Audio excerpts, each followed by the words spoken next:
Le plus grand danger pour une entreprise, c'est de se faire surprendre. C'est ça la méthode des signaux faibles. Voilà un livre que j'ai écrit en 2010.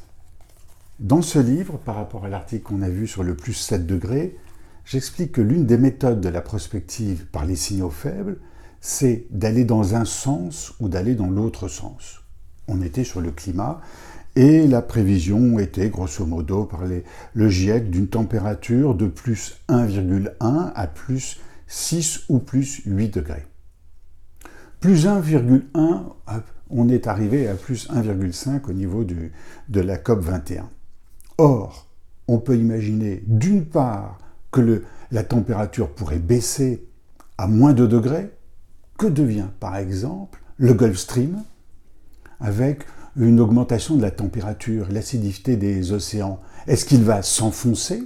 Est-ce qu'il va s'éloigner? Et sur le coup, la température européenne va-t-elle devenir une température américaine avec des gels à moins 20 degrés l'hiver et des températures à plus 40 l'été? On ne le sait pas. Et puis les plus 6, plus 8 degrés qui étaient prévus par le GIEC, étaient-elles possibles? Oui, les Chinois pensaient effectivement à plus 6 à plus 8 degrés. Moi je disais, allons jusqu'à plus 10, allons plus loin. C'est-à-dire que sur une hypothèse sur laquelle on était à peu près d'accord, de plus 1,5 à plus 2 degrés aux alentours de 2100, qui s'avère être exact aux alentours de 2040, je disais, allons plus loin à moins 2, allons plus loin à plus 7, plus 8.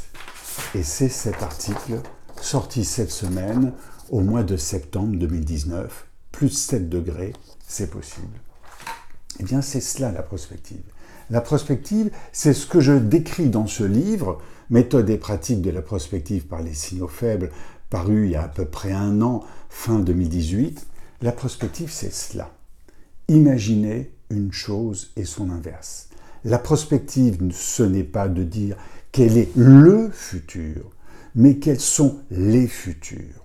Le danger pour une entreprise, c'est de ne pas préparer ce qu'il peut arriver. Et lorsque j'écrivais en 2006 dans un article qui s'appelle « Il faut sauver le soldat hyper », en 2006, lorsque j'écrivais que les hypermarchés de plus de 10 000 m² allaient s'effondrer, allaient mal aller, et je proposais 4 solutions pour répondre à cela, et que parmi ces 4 solutions, les 4 sont en œuvre grosso modo, eh bien c'est cela. C'était avant même qu'il y ait Internet, avant même qu'il y ait Amazon plutôt qu'Internet bien sûr, avant même qu'il y ait cela, eh bien c'était de constater que les hypermarchés allaient aller mal et qu'il fallait trouver des solutions.